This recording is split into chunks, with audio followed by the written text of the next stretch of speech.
በመንግስት ዩኒቨርሲቲዎች የተቀሰቀሰው የተማሪዎች ተቃውሞ አራተኛ ቀኑን ይዟል። በአራተኛ ቀን ውሎው የተማሪዎች ንቅናቄ አድማሱን አስፍቶ ጎንደር ገብቷል። በደባርቅ ዩኒቨርሲቲ ተማሪዎች ያነሱት ተቃውሞ ለማፈን የተኩስ ሩምታ የከፈተው አገዛዙ 3 ተማሪዎችን ማቁሰሉ ታውቋል። ራሳቸውን መከላከል የማይችሉ ተማሪዎች በጥይት ተመተው ደማቸው መፍሰሱ የተማሪዎችን የተቃውሞ እንቅስቃሴ ከግቢ ወደ አደባባይ እንደሚያሳድገው ተጠባቂ ሆኗል። ዝርዝር መረጃውን ይዘናል። የፋኖ ኃይሎች በሸዋ ደብረ ብርሃን ዙሪያና በሸዋሮቢት ከተማ ልዩ ዘመቻ ፈጽመዋል። ዘመቻዎቹ አገዛዙን ከፍተኛ ዋጋ ያስከፈሉ፣ በአንጻሩ የፋኖ ኃይሎችን የማድረግ አቅም ያሳዩ ናቸው ተብሏል። የብልጽግና ኮማንዶዎች ክፉኛ የተመቱበትን የደብረ ብርሃን ዙሪያ ውጊያውን ጨምሮ የከተማ ልዩ ኦፕሬሽኑን የተመለከተ የግንባር መረጃ ተሰናድተዋል። በጦርነት ለሚገደለው ለአማራ ሕዝብ ዝም አንልም፣ ፍትህ እንፈልጋለን። ይህንን ያሉት የፓርላማ አባሉ ዶክተር ደሳለኝ ጫኔ ናቸው። የአሜሪካ መንግስት በበኩሉ የብልጽግናን ጦር ወንጀል የሚያጋልጥ ሪፖርት አውጥቷል። ይህም ሌላኛው መረጃችን ነው። ጦረኛው ብልጽግና የናቅፋ ልክፍት አለበት ሲል ለዘለፈው ለአስመራው መንግስት ያቀረበው የድርድር ጥሪ ጎልቶ እንዲወጣ ፈልጓል። ለዚህም የውጭ ጉዳይ ሚኒስተሩን ንግግር ለብቻ ነጥሎ በቻይና የኢትዮጵያ ኤምባሲ በኩል አቅርበዋል። ቻይና የብልጽግናው አገዛዝና የአስመራው መንግስት ወታደራዊ ፍጥጫ እንዲረግብ በውስጥ የማግባባት ጥረት ከሚያደርጉ ጥቂት ሀገራት አንዷ ነች። በጉዳዩ ላይ ሰፋ ያለ የመረጃ ትንታኔ አዘጋጅተናል። ሰዓቱን ጠብቆ ይቀርባል። ሰላም ጤና ስጥልን ውድ የጣና ቲቪ ተከታታይ ቤተሰቦቻችን፣ አብራችሁን ስትቆዩ እነዚህንና ሌሎች ዝርዝር መረጃዎችን ታደምጣላችሁ። የጣቢያችን የእኩለ ቀን ዜና መረጃና ዜና ትንታኔዎቻችን እነሆ ተጀምረዋል። እስከ መጨረሻው አብራችሁን ልትቆዩ አክብሮታዊ ግብዣችን ነው።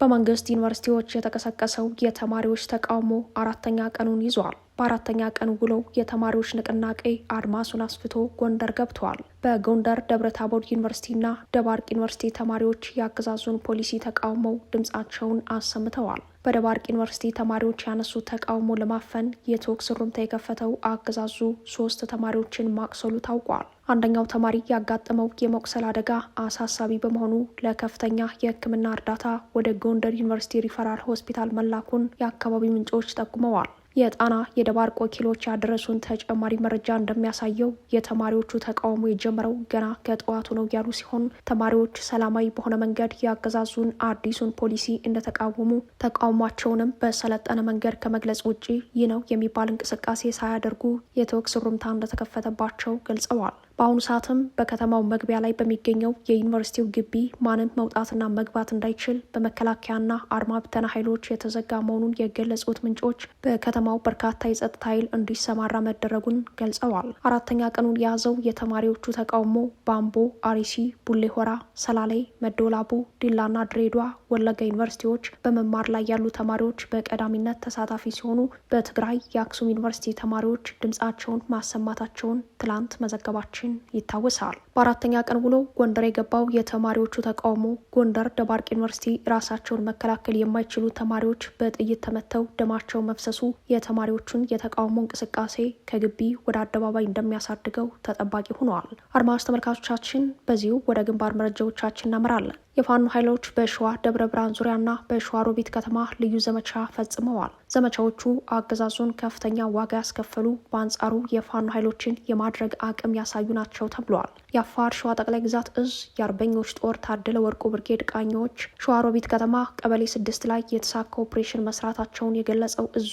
በጥቃቱ ኢላማ የነበሩት የልዩ ዘመቻዎች እዝ ኮማንዶዎችንና የጥምር ጦሩ አባላት መሆናቸውን ገልጸዋል። ሸዋሮቢት ከተማ አስተዳደር ቀበሌ 6 ቆቦ ድልድዩ ኬላ ላይ በነበሩ የአገዛዙ ኃይሎች ላይ በፈጸመው ማጥቃት 5ቱ ወዲያውኑ ህይወታቸው ሲያልፍ ቁጥራቸው በውል ያልታወቀ ደግሞ መቁሰላቸው ታውቋል። አየር ወለድ ኮማንዶና አማራን በመካድ ለስርዓቱ ያደሩ ጥምር ጦር የሚባሉ የአካባቢ ሚሊሻዎችንና አመራሮችን እየተከታተለ በመደበኛ ውጊያና በልዩ ዘመቻ ጥቃት በመፈጸም ላይ የሚገኘው አፋር ሸዋ ጠቅላይ ግዛት እዝ በ3 ቀናት ውስጥ ለሁለተኛ ጊዜ በሸዋሮቢት ከተማ የልዩ ዘመቻ ጥቃት መፈጸማቸው የፋኖ ኃይሎችን የማድረግ አቅም ያሳየ ነው ተብሏል። የዛሬውን ልዩ ዘመቻ የመሩት የአፋር ሸዋ ጠቅላይ ግዛት እዝ አርበኞች ጦር ታደለ ወርቁ ብርጌድ ቃኞች መሆናቸው ታውቋል። በተመሳሳይ የግንባር መረጃ በዚሁ ሸዋ ቀጠና ተጉለትና ቡልጋ አውራጃ ደብረ ብርሃን ዙሪያ ጉዶ በረት በተሰኘ ቦታ የፋኖ ኃይሎች በሰነዘሩት ማጥቃት ከ17 በላይ የልዩ ዘመቻዎች የኮማንዶ አባላት መሞታቸውን፣ ቁጥሩ በውል ያልታወቀ ደግሞ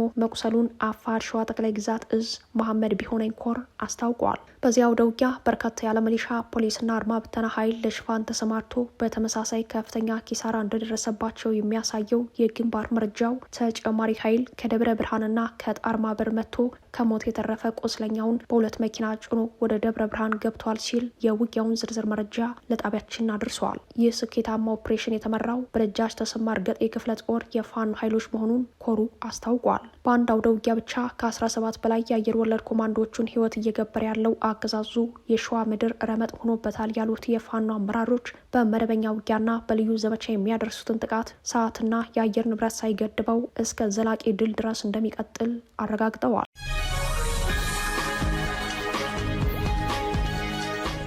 በጦርነት ለሚገደለው ለአማራ ህዝብ ዝም አንልም፣ ፍትህ እንፈልጋለን። ይህንን ያሉት የፓርላማ አባሉ ዶክተር ደሳለኝ ጫኔ ናቸው። የአሜሪካ መንግስት በበኩሉ የብልጽግናን ጦር ወንጀል የሚያጋልጥ ሪፖርት አውጥተዋል። የብልጽግናው አገዛዝ የጦር ወንጀሎች በዓለም አቀፍ ሚዲያዎችና ተቋማት በመጋለጥ ላይ ነው። ቢቢሲ በአማርኛና በእንግሊዝኛ ቋንቋ ያስነበበው የምርመራ ዘገባ የኦህዴድ ብልጽግና በአማራ ህዝብ ላይ የፈጸመውን ጦር ወንጀልና ዘር ማጥፋት ያጋለጠ ሆነዋል። ጉዳዩ ከዚህም በላይ በገለልተኛ አካላት ምርመራ ተካሂዶበት ወንጀለኞች ተጠያቂ እንዲሆኑና ህዝባችንም ፍትህ እንዲያገኝ መስራት ይጠይቃል ያሉት የፓርላማ አባሉ ደሳለኝ ጫኔ የቢቢሲን የምርመራ ሪፖርት ተመርኩዘው መልእክት አስተላልፈዋል። ደሳለኝ በመልእክታቸው ቢቢሲ የቀረበው ሪፖርት በአማራ ህዝብ ላይ እየደረሰ ያለውን አስከፊ ጦርነት በግልጽ ያመላከተ ነው ብለዋል። የምርመራ ሪፖርቱ የአማራ ህዝብ እያሳለፈ ያለውን የመከራ ጊዜ በትክክል የሚያሳይ መሆኑን የገለጹት የፓርላማ አባሉ ቀጠል አድርገውም በዚህ ማቆሚያ ባጣ ጦርነት ንጹሐን አማራዎች እየተገደሉ ዝም ማለት አንችልም፣ ዝም ልንል አይገባም። እንደ አንድ ህዝብ ተመራጭነቴ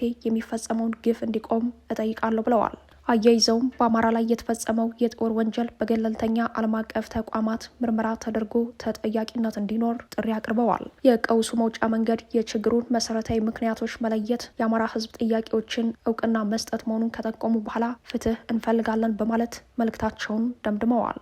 በሌላ በኩል የአሜሪካ መንግስት የብልጽግናን ጦር ወንጀል የሚያጋልጥ ሪፖርት አውጥቷል። የአሜሪካ መንግስት በዓመታዊ ዓለም አቀፍ ሪፖርቱ ላይ በኢትዮጵያ ጉዳይ የብልጽግናን ጦረኝነት አካቷል። በሪፖርቱ ላይ ብልጽግና ህጻናትን በግዳጅ ይዞ ለውትድርና አገልግሎት እየመለመለ መሆኑ ተጋልጧል። የአሜሪካ መንግስት ብልጽግና የጦር ወንጀል አካል የሆነው ህጻናትን ለውትድርና አገልግሎት በግዳጅ የመመልመል ድርጊቱን እንዲያቆምና በመንግስታዊ መዋቅር በውትድርናና ጸጥታ ስራ ተሰማርተው የሚገኙ ህጻናት እንዲለቀቁ ጠይቋል። የመንግስት ባለስልጣናትን ጨምሮ በሰዎች ዝውውርና ህጻናትን ለውትድርና አገልግሎት በማሰማራት በሚሳተፉ አካላት ላይ ምርመራ በማድረግ ከባድ የእስር ቅጣትን የሚጨምር ጥብቅ እርምጃ እንዲወሰድም ሪፖርቱ ጠይቋል። የብልጽግናው አገዛዝ ግን መጠነ ሰፊ አስገዳጅ ወታደራዊ አፈሳ በማካሄድ የጦርነት ፖሊሲውን አጠናክሮ ቀጥሏል። በአሁኑ ሰዓት በሀገሪቱ የሚገኙ ወታደራዊ ማሰልጠኛዎች በሙሉ በአስገዳጅ ሁኔታ የታፈሱ ወጣቶች ወታደራዊ ስልጠና እየወሰዱ ይገኛል። አብዛኞቹ ሰልጣኞች ያለ ፍላጎታቸው የታፈሱ ከመሆኑ በላይ እድሜያቸው ለጦርነት ያልደረሱ መሆኑ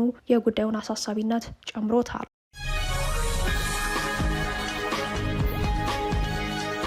ብልጽግና ለአስመራ የድርድር ጥሪ ማቅረቡ አነጋጋሪ ሆኗል። ጦረኛው ብልጽግና ለአስመራው መንግስት የድርድር ጥሪ ጎልቶ እንዲወጣ ፈልጓል። ለዚህም የውጭ ጉዳይ ሚኒስተሩን ንግግር ለብቻ ነጥሎ በቻይና የኢትዮጵያ ኤምባሲ በኩል አቅርቧል። የሚኒስተሩ ንግግር በኤምባሲው ይፋዊ ገጽ በኩል እንደ ጥሪ ከመቅረቡ አንድ ቀን ቀደም ብሎ የኤርትራ መንግስት በማስታወቂያ ሚኒስተሩ በኩል በሰጠው ምላሽ የብልጽግና ገዢዎች በእንግሊዝኛና በአማርኛ የሚናገሩት እርስ በርሱ የሚጣረስ መሆኑን በመጥቀስ ትክክለኛው የብልጽግና ጦረኛ ባህሪም በአማርኛ እንደሚገለጽ አመላክቶ ነበር። ይህም ሆኖ ለዲፕሎማሲው ማህበረሰብ በእንግሊዝኛ ጦረኛ እንዳልሆነና የኤርትራን መንግስት ከእሱ በተቃራኒው ጦረኛ አድርጎ እየከሰሰ ያለው ብልጽግና ከአስመራው መንግስት ጋር ለመነጋገር ዝግጁ መሆኑን አስታውቋል። በጉዳዩ ላይ ዓለም አቀፍ ማህበረሰብ ጣልቃ ገብቶ እንዲያሸማግልም ብልጽግና ጠይቋል። በቻይና የኢትዮጵያ ኤምባሲ በኩል የተላለፈው ዳግም እንዲቀርብ የተደረገው ይህ የብልጽግና እንደራደር ጥሪ ዓለም አቀፍ ማህበረሰብ በኤርትራ መንግስት ላይ ጫና በማሳደር ከጦር ጸባጫሪነቱና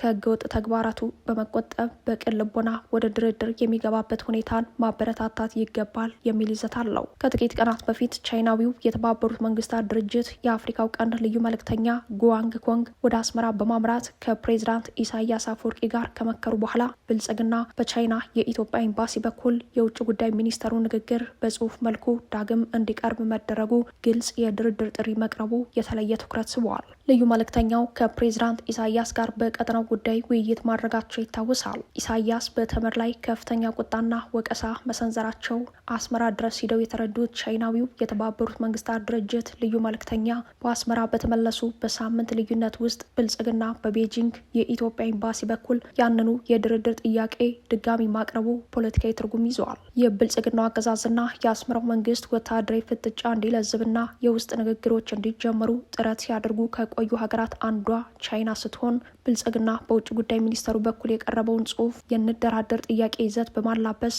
በዚያው በቻይና በሚገኘው የኢትዮጵያ ኤምባሲ መሆኑ ጉዳዩ የበለጠ ትኩረት ስቧል። ይህ ዜና እስከተጠናቀረበት ዕለት ድረስ በኤምባሲው የኤክስና ትዊተር ገጾች ላይ የውጭ ጉዳይ ሚኒስተሩ የጽሁፍ ንግግር ተጠቅሶ ዳግም በተሰራጨው የብልጽግና የንደራደር ጥሪ ላይ የአስመራው መንግስት ምላሽ አልሰጠም። የናቅፋ ልክፍት ወይንም ናቅፋ ሲንድረም በሚል ለአቅመ መንግስትነት አልበቃህም በሚል በብልጽግናው አገዛዝ ዘለፋ የተፈጸመበት የአስመራው መንግስት የኢትዮጵያን ችግር ገዢው ኃይል ከሚከተለው የአመራር ብልሹነት ጋር አያይዞ ከብሔር ፖለቲካ ቀውስ ያልወጣች ሀገር በሚል ወቀሳ በመሰንዘር ላይ ነው። ከወቀሳው ባሻገርም የብልጽግናን ጦረኝነት እንደተረዳ የሚገልጸው የአስመራው መንግስት በጉዳዩ ላይ ወታደራዊ ዝግጅትና ዲፕሎማሲያዊ ትግል እያደረገ መሆኑ ይታወቃል። የአስመራ ዲፕሎማቶች ባልተገመቱ የአካሄድ ስልቶች ዲፕሎማሲያዊ ትግል ላይ በርትተው ታይተዋል። ባለፈው መስከረም ወር በተባበሩት መንግስታት ጠቅላላ ጉባኤ ላይ ለመሳተፍ ወደ ኒውዮርክ አቅንተው የነበሩት የውጭ ጉዳይ ሚኒስተር ኦስማን ሳልህ ከጉባኤው ጎን ለጎን ከፕሬዚዳንት ዶናልድ ትራምፕ የአፍሪካ ጉዳዮች ከፍተኛ አማካሪ ማሳድ ቦሎስ ጋር መምከራቸው ይታወሳል። ይህም አንደኛው የትግሉ ማሳያ ሆኖ ይጠቀሳል።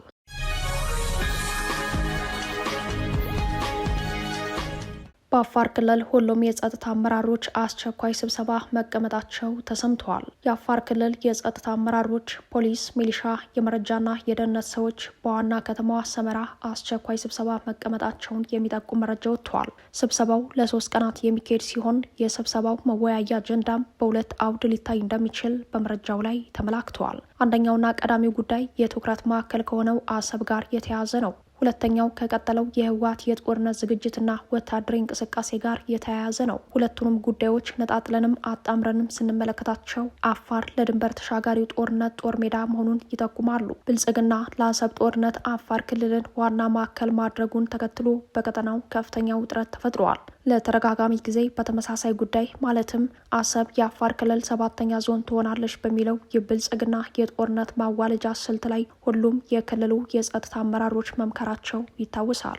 በዚህኛው ስብሰባ የአፋር ክልል ፖሊስ፣ የልዩ ኃይልና የሚሊሻ አመራሮች፣ የጸጥታና የመረጃ ሰዎች በሰመራ ከተማ በቀዳሚነት የሚመክሩት በአሰብ ጉዳይ ስለመሆኑ ተመላክተዋል። በአፋር ሁሉም የጸጥታ አመራሮች አሰብ የአፋር ክልል 7ኛ ዞን መሆኗን አውቀው ራሳቸው ለትግል እንዲያዘጋጁ መመሪያ ተሰጥቷቸዋል። ከዚህ ቀደም በተመሳሳይ መልኩ በተካሄደ አንድ ስብሰባ ላይ የአፋር ክልል ፖሊስ ኮሚሽን ኮሚሽነር የሆኑት ቤልኤ አህመድ አሰብን የአፋር ክልል 7ኛ ዞን እናደርጋታለን ማለታቸው ይታወሳል። የክልሉ ፖሊስ ኮሚሽነር ይህንን የተናገሩት እንዳሁኑ ከአፋር ክልል ዞኖችና ወረዳዎች የተውጣጡ የፖሊስ አመራሮች አባላትና ሌሎች የብልጽግና ባለስልጣናት ስብሰባ በተቀመጡበት መድረክ ላይ ነው። አሰብን የአፋር ክልል 7ኛው ዞን እናደርጋታለን ያሉት ፖሊስ ኮሚሽነሩ አሰብን ለማስተዳደርና ለተያያዥ የጸጥታ ጉዳዮች ዝግጅት ማድረግ አለብን ሲሉ ለክልሉ ፖሊስ አመራሮች አባላት እንዲሁም ሌሎች የመንግስት ባለስልጣናት መልእክት ማስተላለፋቸውን ተከትሎ ተቃውሞ ገጥሟቸዋል። ከተቃውሞም በላይ ወደ ትጥቅ ትግል የገቡ አሉ። ከነዚህ ውስጥ የአፋር ክልል ፖሊስ አባላት በኤርትራ የትጥቅ ትግል እንቅስቃሴ ላይ የሚገኙ የአፋር ተቃዋሚ ኃይሎችን መቀላቀላቸው በማሳያነት ይጠቀሳሉ። እንዲያም ሆኖ ብልጽግና የአሰብን አጀንዳ ሁሉም የአፋር ክልል የጸጥታ ባለስልጣናት ውይይት እንዲያደርጉበት በድጋሚ ትዕዛዝ አውርዶ ስብሰባው ከትናንት ጀምሮ እየተካሄደ መሆኑ ተሰምተዋል። የጸጥታ ባለስልጣናቱ በዚህኛው ስብሰባ ከተለመደው መወያያ አጀንዳ በሁለተኝነት የተጨመረላቸው የህወሓት የጦርነት ስጋት ነው። ህወሓት በቅርቡ በአፋር ክልል ከ6 በላይ መንደሮችን መቆጣጠሩን ተከትሎ ውጥረቱ ከፍ ብሎ ቀጥሏል። በጉዳዩ ላይ በሰመራ ከተማ በጥብቅ እየተመከረበት ይገኛል። የብልጽግናው አገዛዝ በክልሎች ደረጃ እስካሁን የአማራና የአፋር ክልሎች የጸጥታ አመራሮች በጂኦ ፖለቲካዊ ጉዳዮች ዙሪያ ግንዛቤ መፍጠር በሚል ድንበር ተሻጋሪ ጦርነት ቅስቀሳውን ያካሄደ ሲሆን በመቀጠል የሌሎች ክልል የጸጥታ አመራሮችን በጉዳዩ ላይ እንደሚያወያይ ይጠበቃል።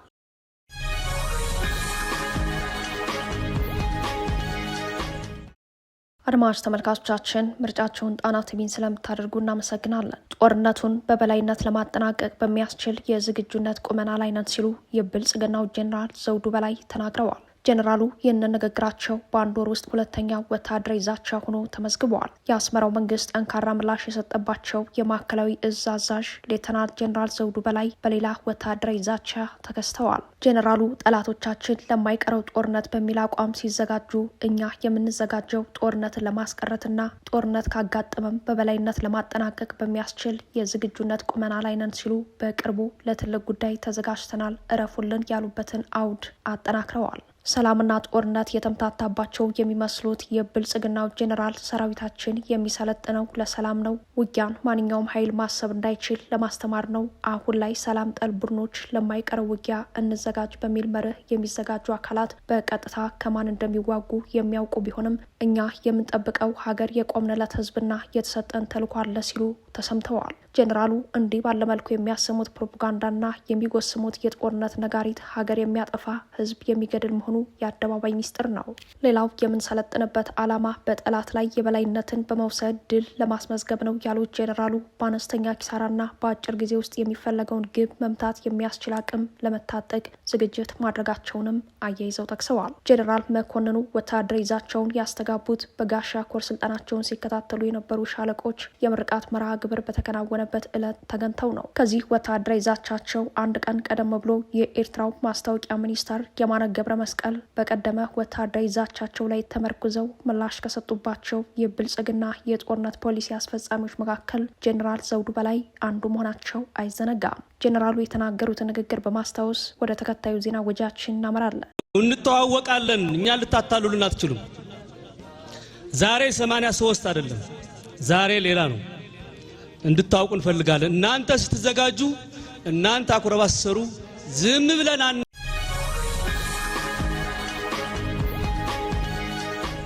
በኦህዴድ ባለስልጣናት ላይ አዲስ ትዕዛዝ ወርዷል። ትዕዛዙ ባለስልጣናቱ በቁጥጥር ስር እንዲውሉ ይጠይቃል። ከሰሞኑ አብይ አህመድ ደህንነቶችንና ወታደራዊ አዛዦችን በዝግ ሰብስበው ከመከሩ በኋላ የብልጽግና ገዢዎች የውስጥ ሽኩቻ ከወትሮ ጨምሮ ታይተዋል። ጠቅላይ ሚኒስተር ከደህንነቶችና ወታደራዊ አዛዦች ጋር በምን ጉዳይ እንደመከሩ ለጊዜው የታወቀ ነገር የለም። በውጤቱ ግን መወያያ አጀንዳው ተገምተዋል። ለብልጽግና ስልጣን አደጋ በተባሉ አመራሮች ላይ እርምጃ እንዲወሰድ ከጠቅላይ ሚኒስትሩ አገዛዝ መመሪያ ወርደዋል። መመሪያው በኦሮሚያ ክልልና በአዲስ አበባ የሚገኙ የጸጥታ አመራሮችና የፖለቲካ ባለስልጣናት የብልጽግና ሚስጥር በማውጣት ተገምግመው በቁጥጥር ስር እንዲውሉ ያዛል። በትዕዛዙ መሰረት በአዲስ አበባ የሚገኙት የኦህዴድ ባለስልጣናት በፌዴራል ፖሊስ፣ በኦሮሚያ ክልል የሚገኙት ደግሞ በኦሮሚያ ፖሊስ በኩል በቁጥጥር ስር ይውላሉ።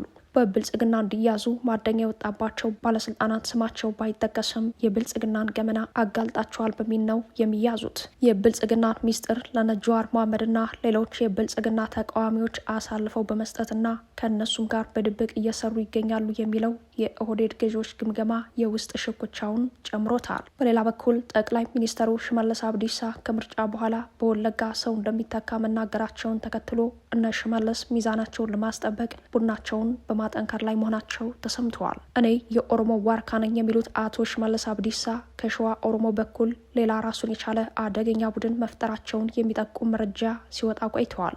በአውራጃዊነት ፖለቲካ በብርቱ የሚፈተነው የኦህዴድ ብልጽግና የውስጥ ሽኩቻ ከሌሎች የኦሮሞ ኃይሎች ጋር ካለበት ግብግብ እኩል የውስጥ ትግሉ ከፍ ያለ እንደሆነ ምንጮች ይጠቁማሉ።